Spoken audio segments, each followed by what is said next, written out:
Welcome back, everyone.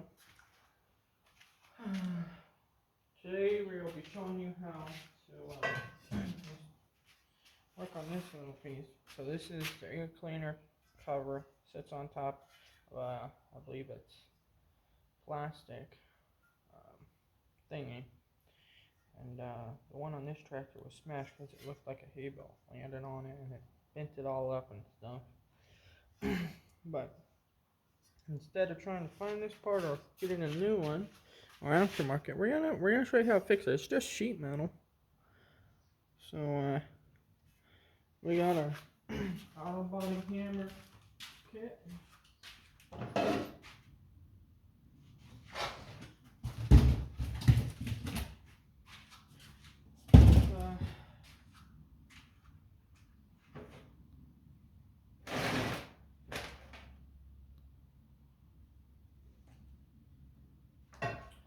trying to see that one.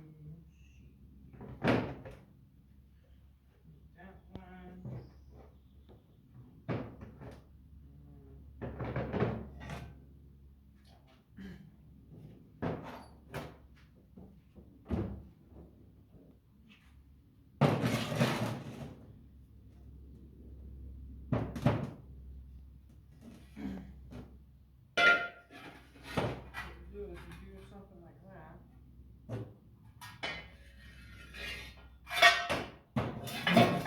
It's harder than it looks.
Getting there. In there. Little. Little cut right there.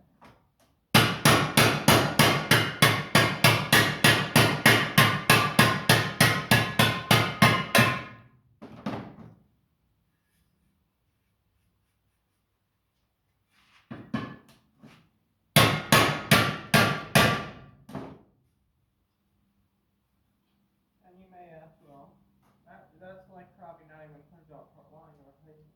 Because a lot of people just replace instead of fix. And yes, that's nice. And sometimes you gotta do it. Sometimes it's just either not worth it or you don't have the time to fix it. Well, this is easily fixable. It's sheet metal. It has a couple dents in it. It's a little bit right here around this edge.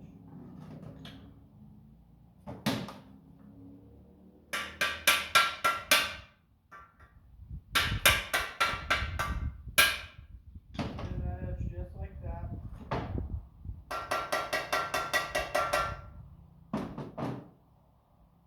And I got bend it right here.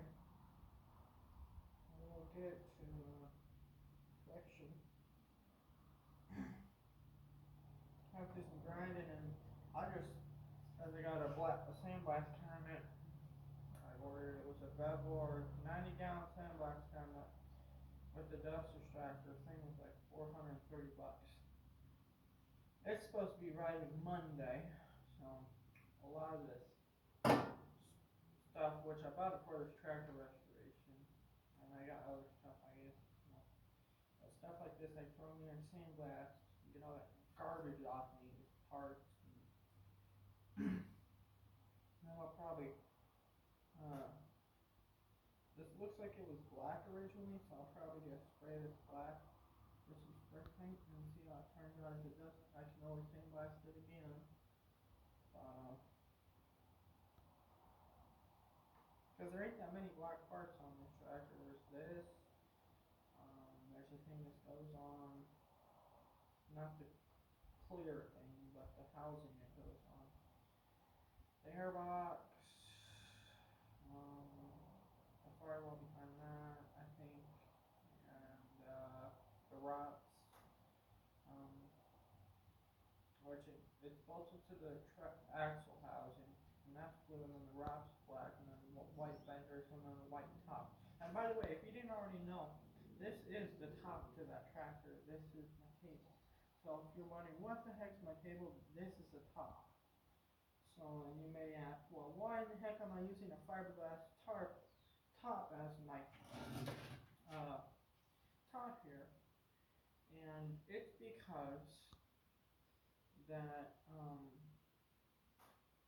there's a bunch of cracks that were in it, and I ground them out, and then it just became my work table. And I'll probably keep it my work table here till I'm ready to repair the top, and then I gotta do a whole bunch of sanding, sand the gel coat, and sand it down to bare fiberglass. And yeah, so let's stop talking and let's get back to work.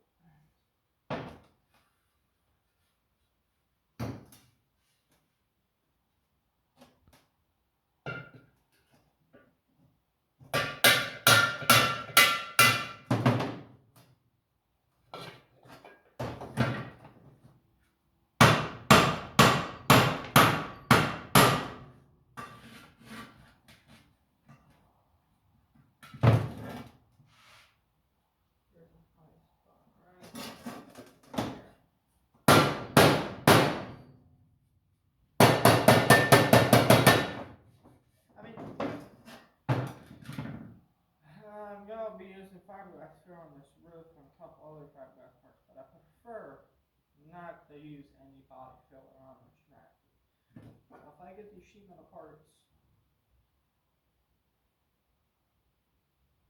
I don't know, it's gonna be a lot of work.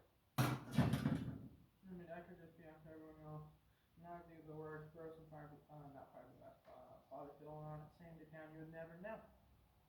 But that is, you don't have to use body filler and everything. I mean, if the only reason I use body filler is that you need to repair a panel, and it costs more to repair the panel, and the customer doesn't have the money, and they're okay with it then. But if you're doing a full-on restoration like this, every nut bolt from the ground to the top, and you use body filler on it, I mean, that's kind of a hack job if you ask me. Now, yes, I am using the fiberglass frame. That's technically a fiberglass body filler if you think about it. It's silver glass, 24030 is what it is. But with fiberglass, you can't straighten fiberglass if there's cracks. You got to use something. I'm using that with some cloth and some resin, and some gel coat, and I'm getting it done. Now, on a metal panel like this, you take this hammer and just keep beating on this until it's nice and straight. There's no more little dents in it. But on fiberglass, I mean, once the fiberglass is damaged, I mean, you can't just go bang on the fiberglass with a hammer and expect it to be fixed. But wait, I better watch it, because there's people out there that will say I'm wrong. It says you can hit fiberglass. You can. Well, you cannot. I don't care who you are. And if you think so, prove me wrong, because as far as I know, you cannot hit fiberglass. it just doesn't work. Got crap all through this dang shop. But, I need to make a free light. What this light's really good for, her pre-work light. They sent me this and I've reviewed it. I mean, there's things about it I don't necessarily like. I mean, I wish the magnet was stronger, and probably the biggest problem with this, the magnet's not strong as I'd like. But, yeah, I can see right here. Well, right here. Like right there, so.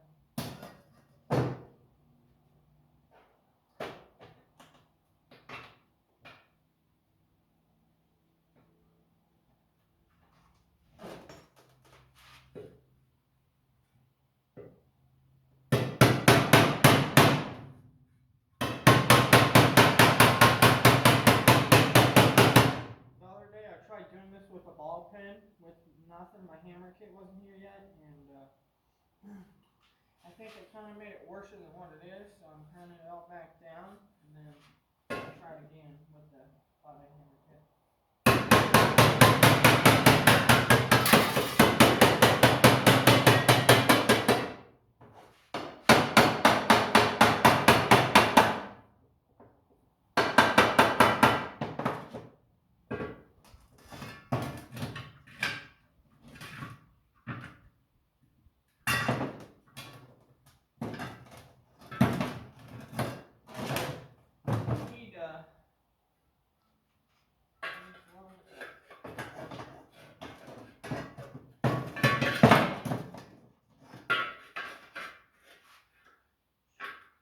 How can the heck I do this?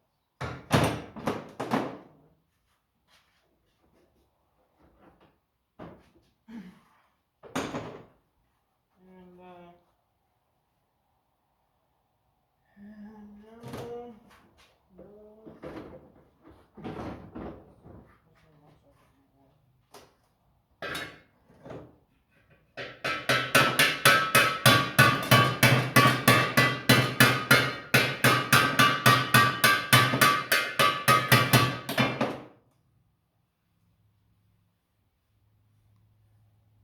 You can feel it.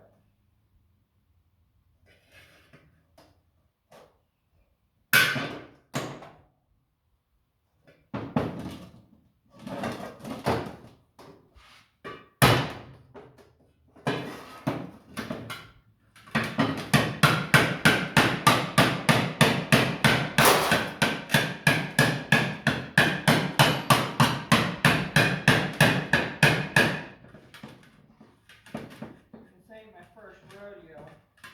I get people commenting, oh, you don't know what you're doing, you're an idiot. Yeah, this is my first time doing this. I don't know what I'm doing. I mean, seriously. I mean, I took the time out of my day to make this video, and then you're gonna comment, oh, you don't know what you're doing. But you watched my video, so I don't understand. I had one guy, forgot it, not gonna say his name, out of respect of his privacy, even though he wasn't too. There's someone, Karen, I don't think he was understanding the situation, but he was commenting about my gas tank repair there. I didn't even show him the pictures or anything, I just said I'm repairing a gas tank. I was asking advice about how I can repair a gas tank without melting through using my 40 MP Lincoln right there. And he was like, don't ever repair a gas tank. You're in danger to the public road system. And I'm like, this is a go-kart gas tank. It's never going to be on the road. There is some people that drive go-karts on the road, but where I'm located, you get caught driving a go-kart on the road, you're going to be in big trouble.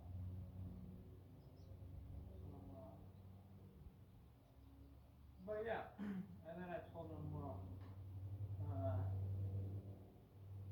I'm using the gas tank as for practice to get better on my welding skills.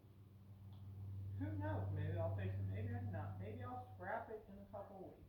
Who knows? But I'm practicing on it. And at the end of the day, you don't get better unless you practice.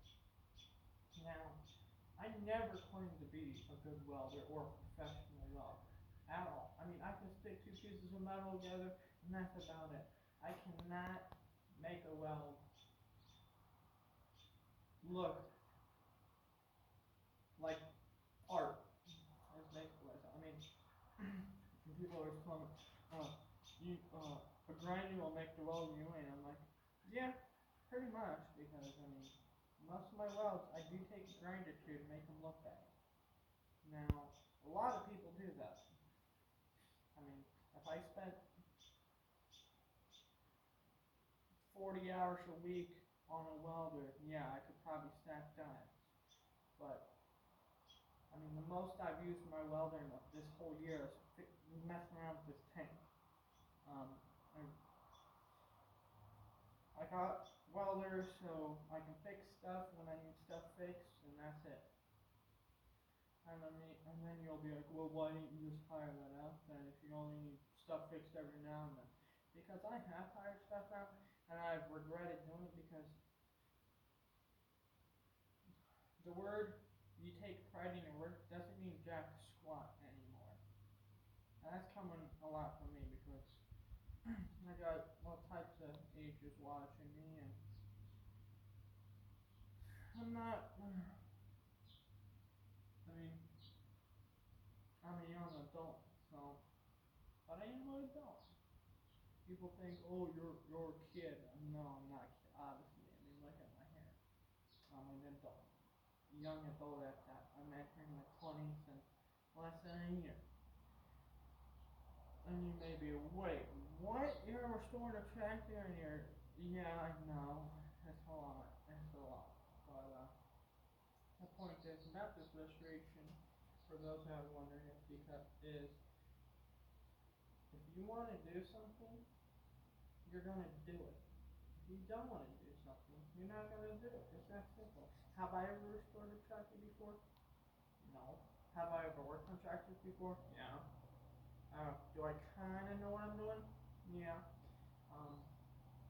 And then you get jackass comments, that tractor would have been done already if you knew what you were doing. Yeah. Oh, well, last I checked, how is it my fault that New Holland don't make the parts for this tractor no more? It's like I got a couple seals of bearings and bushings. New Holland doesn't make them. I've been tracking them down for the last 4 months, and hopefully I can either find someone that bought extra parts and stashed them away and wants to get rid of them, or New Holland has a different part number and they make the part but just change the part number a couple times. Because on this tractor, this is a Ford, and New Holland bought Ford's ag department in the 90s, I believe, early 90s, and so they changed the part numbers to an updated New Holland part number, and I've tried that and still nothing. And then on a couple of dealers' websites it says they're on back order, but I've seen that before. It says back order, you hope and hope and hope and hope it you finally get it, and then come to find out they don't make it no more, and you just wasted all that time waiting. So on the bearings, I could probably get generic ones if I measure the bearings. That's not the end of the world. The seals, that's going to be a little more work to find, but there probably is generic seals out there that'll work. Bushing's probably the same way, but it's a whole bunch of work versus just typing in the part number and ordering the part. But might have to do that because I want to get this tractor done, and for those that don't know, I feel like I'm talking a bunch of nonsense here, but there's a lot of people that watch my channel that haven't watched my channel. So for those that haven't watched my channel, my grandpa bought this tractor brand new in 1982. traded in a Massey Ferguson 140. I think it was just a plain tractor, no loader. I think it had a wrap, so I'm not 100% sure. And my dang mustache is getting kind of in but and he paid $38,000 for this tractor with the trade-in. So I think I brought it down to like I think 26,000, 28,000. So this tractor basically has everything it possibly could besides a cab on it. Has the biggest loader, has the four-wheel drive, has the biggest transmission, has the biggest rear end, biggest front axle, full rocks, roof everything, and yeah. So and I got parked in the barn. I believe the battery says 2012, but I have no proof that that was when it was parked last, or someone tried to get it running last. But it was parked due to many different problems, like the four-wheel drive went out. It took some stuff out, just made it a two-wheel drive tractor. Then the clutch was having problems, and the engine was having problems, and my grandpa talked to me to go home, and was going to have me home fix the motor, but they wanted way too much, so we put it in the barn, and it got forgotten about for years and years and years, and then I started messing around with it, not exactly working on it, but looking at it and moving the levers and controls, and just, I mean, that time I mean, I was a little kid, and it was awesome. You think like, it was like when you hear about,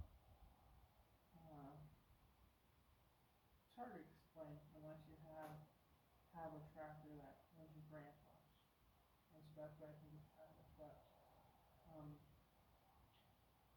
yeah, and then years went on, and I kept asking him about it, and he would talk to me for hours, saying it turned the whole place, and it had turbo, and it had a 10 more horsepower than factory, and all this stuff, and the tractor did a lot for how small it is. I mean, yeah, it's a 105 horsepower tractor when all said and done, but in today's world, I mean, they got 900 to 1,000 horsepower tractor, so this tractor is like a Tonka toy compared to what's out there today. But back in the day, it was a workhorse. I mean, it was up there with the 42, 55 John Deeres and them type of tractors. I mean, it just worked and worked and worked. It did everything. And it had the loader on it, so I mean, it loaded cow feeder, did everything. And then this past July, yeah, almost 1 year ago, I wanted to start working on it, and I reached out to a couple companies, like, now I can't even think. I usually wear a gray shirt, and it's reliable aftermarket parts shirt. I reached out to them and asked if they wanted to sponsor the project, and they said sure, and they've been a great company to work with.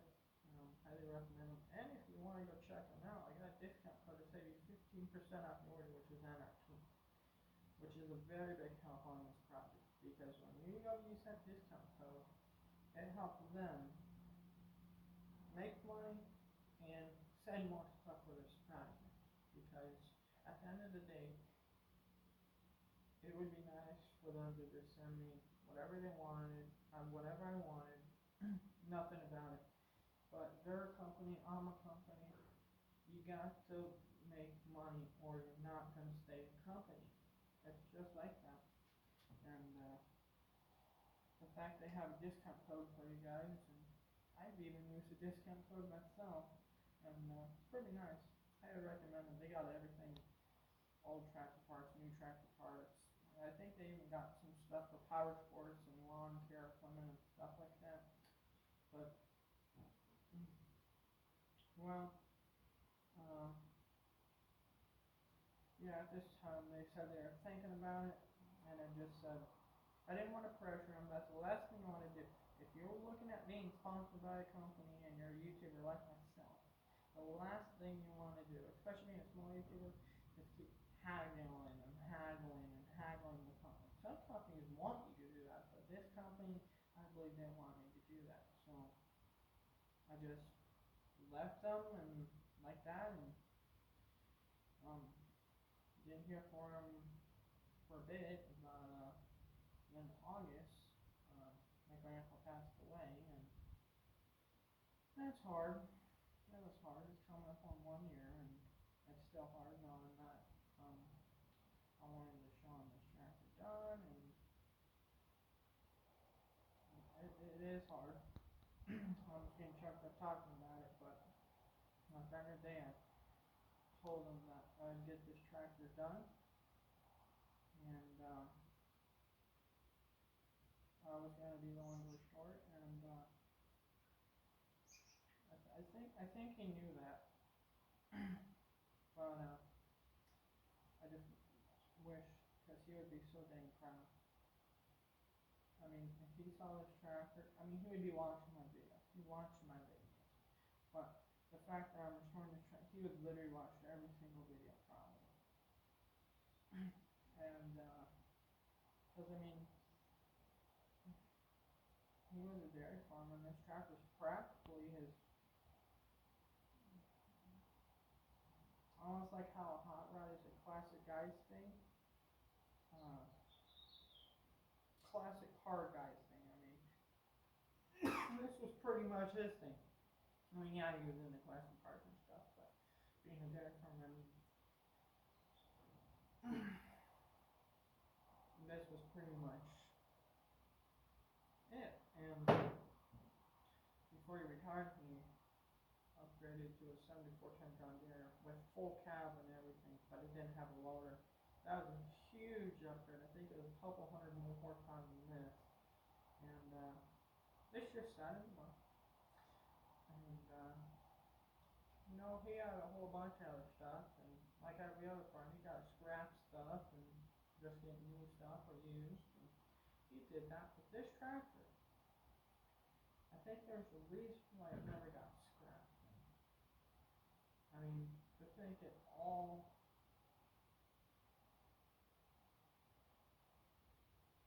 I mean, for a tractor now to already been scrapped, I mean, and you may ask, well, don't anyone else in the family want a scrap tractor? And no one else cared about this thing as much as I did. I mean, they basically just said send it to the scrap yard practically. Get the couple $100 from scrap and call it a day. But I saved it from scrapyard, and when this tractor's all said and done, I guarantee the people that said it should have got sent to the scrapyard will be regretting saying that, because they'll probably be extremely jealous of this thing. And this tractor will be going to tractor pulls, shows, and probably be doing some farming, because um, yeah, just tell the tractor story, go to shows, and go tractor pull here and there. But it's not what this tractor was bought for. This tractor was bought for the farm, and it got used and abused because it's bought to farm. And this much work going into this thing, you probably farm some acres with it. And think about starting a hay company and doing some custom hay baling with it. We got the hydrovac I fixed up too, and we got the all over 263 backhoe, but those are just things I basically uh, have or got because I helped scrap a bunch of stuff, which was very stressful.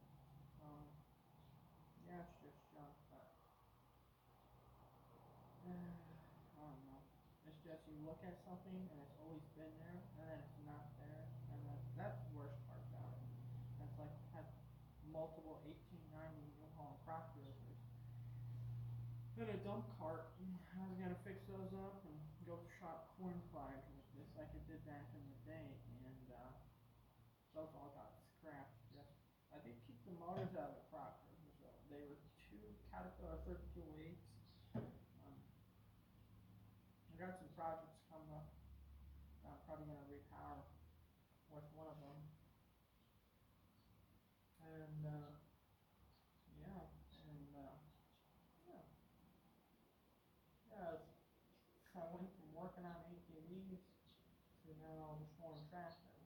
So, but restoring tractors, it's a bit more adventure than working on an ATV.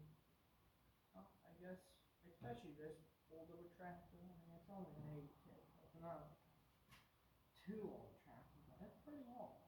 None of that government bull crap. Just raw horse cart to the ground, basically. Felt like I've talked and talked and talked.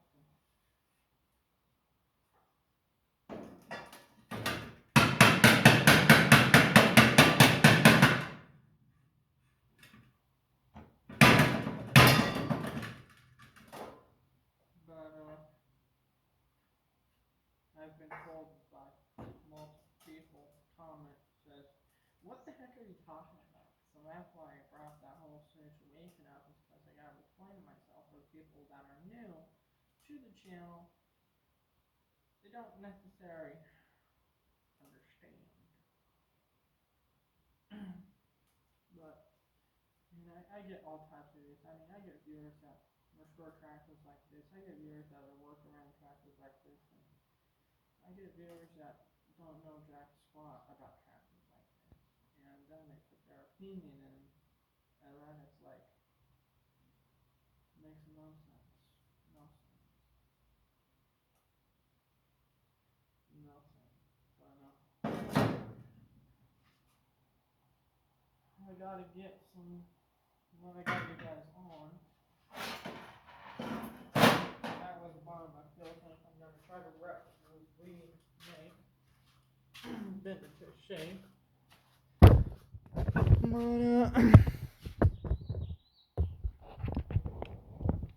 There is the basically differential housing is what that is. Axles bolt onto that, and I've been need to get some cholesterol 1201, I believe is what it is, to repaint all the inside, just make it look better, and to cover some bare spots in there. There was a thing grinding because I believe the bearings. I mean, there's a whole. Every bearing I've pulled off this tractor's had extreme play in it, but I think what was happening is there's a little, like a hook, like that. That's like that, and the differential's like right here. I think because the bearing had so much play, the differential went at a different angle. It's hard to explain, but instead of being straight like that, it was like that, and it was hitting that, and it ground down, and that would explain why I was hearing that awful grounding sign coming from the differential, and it ground into the housing some, so there's a couple spots here and there that are bare metal, and I could just take some Rust-Oleum and spray it all, but I got just black Rust-Oleum, and I'd have to get red, and gray flows a lot better, and it helps with the mobil oil apparently.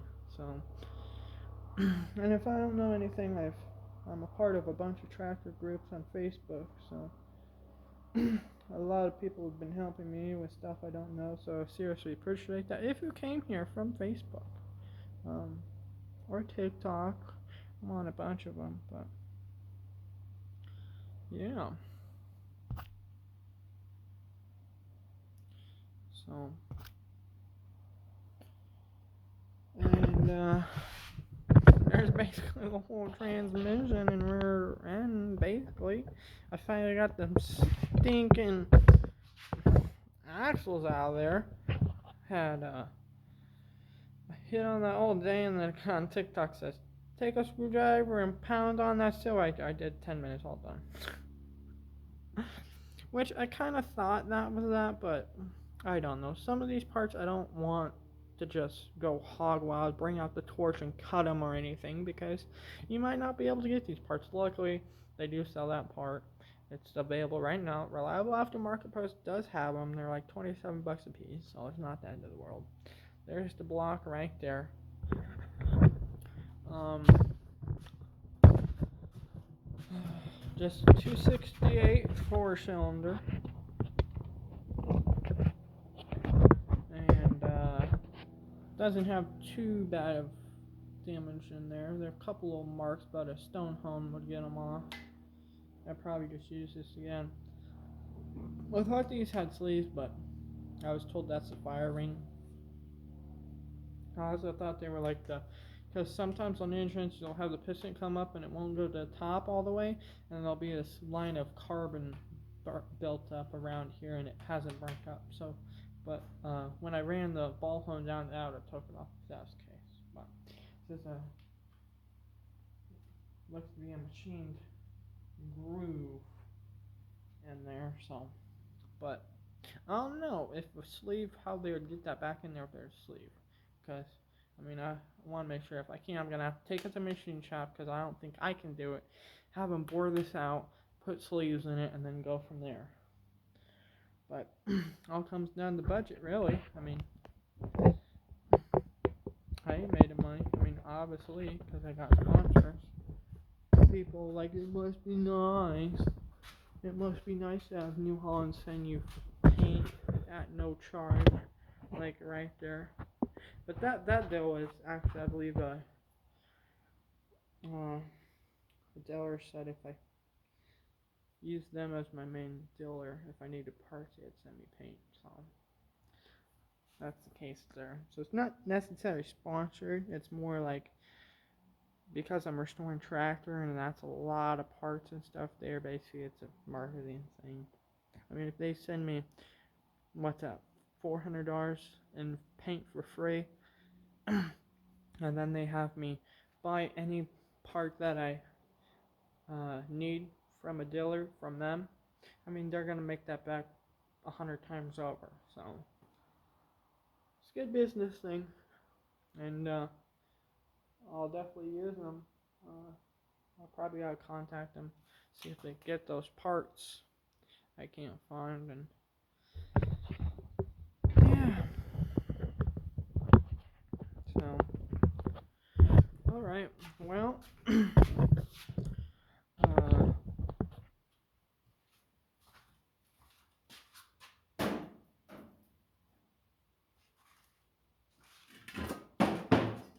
gonna look at this.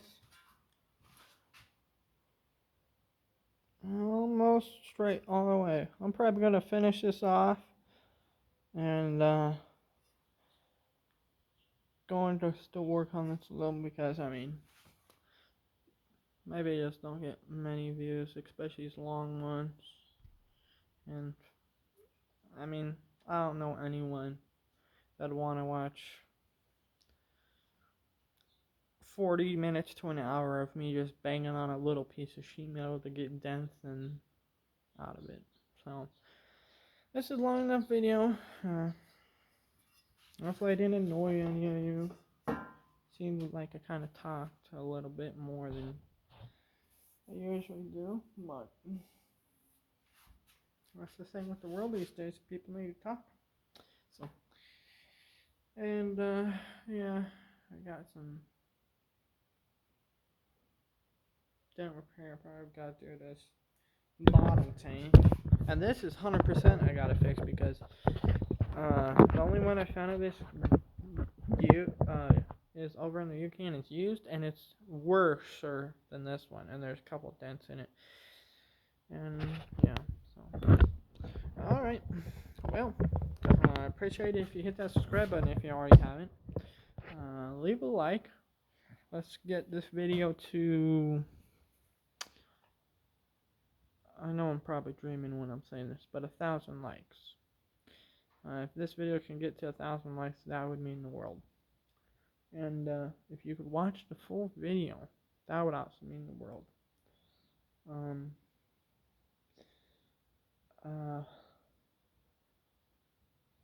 I'm basically trying to make YouTube a full-time job.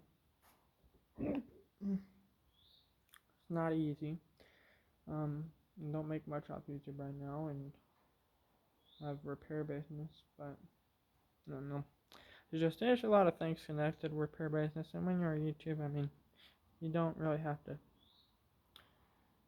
You're kind of doing more of what you want, kind of, on YouTube than if you rate a repair business, because you gotta talk to customers and all this other stuff. Well, not necessarily talk to customers, so because you still gotta do that on YouTube, but you got to have a. It's hard to explain, but I think all the negativity in the world right now has kind of pushing away good mechanics and people like me that just want to help a person out and fix their vehicle for them for cheap and get it done right. And then of course there's people out there that try to use you and then throw a fit because you did something they didn't tell you, but they did tell you. So you basically gotta have cameras now. And that's the thing. Like when I last worked on a customer's vehicle, I recorded the whole thing. I have the video still in case I ever need it. I haven't had to need it, but that's another benefit of YouTube. It can bring you customers, and you can use that as evidence if the customer says you didn't fix my vehicle. Well, here's the proof. So, but not everyone's like that. There's still a lot of good people out in this world. It's just they're getting further and further away, and harder to see. So, alright, I've reacted enough. So, thanks for watching. I'll catch you on the next one.